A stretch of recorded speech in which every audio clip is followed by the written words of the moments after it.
sun hung low in the sky, pouring its golden heat across the quiet village. Kojo, a poor farmer, sat under a tired neem tree, his eyes fixed on the dry cracks that scarred his little farm. Once this land had been green and full of life, but now the soil was dry and the stalks of his crops bent low, whispering defeat to the wind. His stomach rumbled painfully, reminding him of the truth. He had nothing left but one small yam at home. It was supposed to be their supper. His wife Amma had promised to boil it that evening for him and their 2 children. That yam was their hope, their survival for one more night. Kojo sighed heavily and picked up his hoe. The day's work had been wasted again. The earth had refused him food. Dust clung to his legs as he trudged back home, his mind weighing heavier than his empty basket. On the narrow path, Kojo spotted a figure in the distance. A man, tall but weak, staggered slowly toward him. His clothes were torn, his face pale, his lips cracked with thirst. When the stranger finally reached Kojo, his voice came out in a whisper. "Please, brother, do you have something to eat? I have walked for days. I am starving." Kojo froze. His heart pounded in his chest. The words felt like sharp stones. He thought of Amma waiting at home, the children's hungry faces, the small yam that meant survival. Could he give it away? His eyes dropped to the stranger's trembling hands, thin as sticks. The man's breath was shallow, his body swaying as though he might fall any moment. Kojo's thoughts clashed like a storm. If I give him the yam, my family will sleep hungry tonight. But if I turn him away, this man might not see tomorrow. He clenched his fists, sweat dripping from his forehead. Finally, he reached into his basket and pulled out the yam, their last meal. His voice cracked as he spoke. "Take it, Brola. Eat and find strength." The traveler's eyes widened with gratitude. He held the yam as though it were a treasure of gold. His lips formed a faint smile and he whispered, "You have given me life when you had nothing. May blessings follow you, farmer." Kojo stood silently as the traveler walked away, disappearing into the horizon like a shadow swallowed by the sun. His heart ached, but strangely it also felt lighter. By the time he reached home, Amma was waiting by the door. Her face brightened when she saw him, but the smile faded when she noticed his empty hands.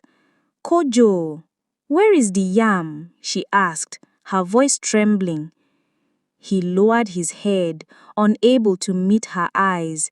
He told her what had happened. Amma gasped, holding her stomach in disbelief. The children whined in hunger, their cries filling the small room.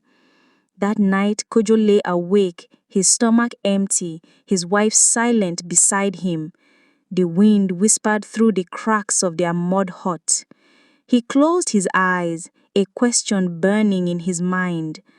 Had he made a terrible mistake? Or would something greater come from his kindness? Morning broke gently over the village, but Kojo woke with a heavy heart. His body was weak from hunger, his head aching from the long sleepless night. He rubbed his tired eyes and stepped outside. The air was cool, but it carried the smell of dust and dryness.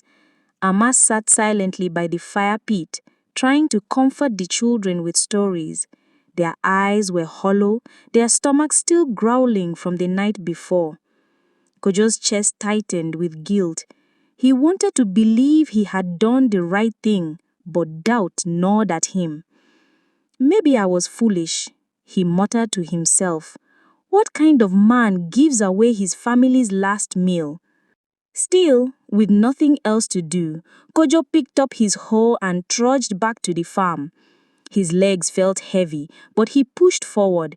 He needed to walk, even if the land mocked him. As he neared his farm, he noticed a group of villagers gathered at the edge of his field. They whispered among themselves, pointing at something. Kojo frowned. What is happening? He wondered, his heart racing. Pushing through the crowd, he froze. Before him stood a wagon loaded with sacks of food, bundles of fresh seeds, and shining tools. Beside the wagon stood the traveler from yesterday, but this time he looked completely different. His ragged clothes were gone. Instead, he wore a fine robe of deep blue, his face clean and radiant. Kojo's mouth fell open. You? He smiled warmly. Yes, farmer, it is I. Yesterday, I came to you in need, and you gave me your last meal. You gave me life when you had nothing. Today I return, not as a beggar, but as who I truly am, a wealthy merchant who travels from village to village. Gasps rose from the villagers as the man continued, his voice strong and clear. I test hearts to see who still remembers the power of kindness. Many turned me away, but you, Kojo, did not.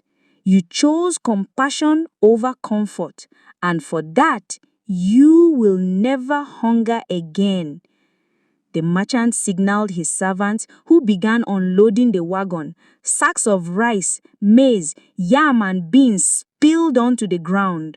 Farming tools sharper than any Kojo had seen were placed beside him, and bundles of strong seeds, enough to fill his land twice over, were stacked at his feet. Kojo's knees weakened. He fell to the ground, tears streaming down his face.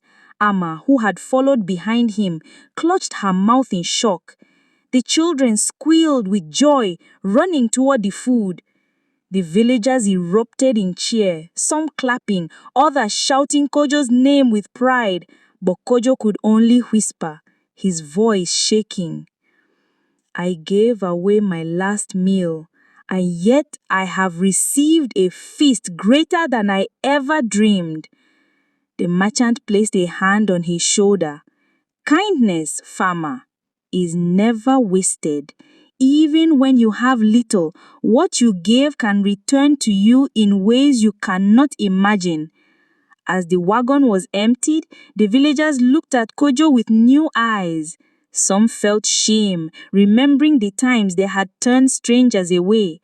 Others silently vowed to act differently the next time kindness called. That night, Kojo's home glowed with laughter, the pots full and the air thick with the smell of food. But more than the meal, it was the lesson that warmed his heart. Moral lesson. Kindness given in scarcity is more valuable than wealth in abundance.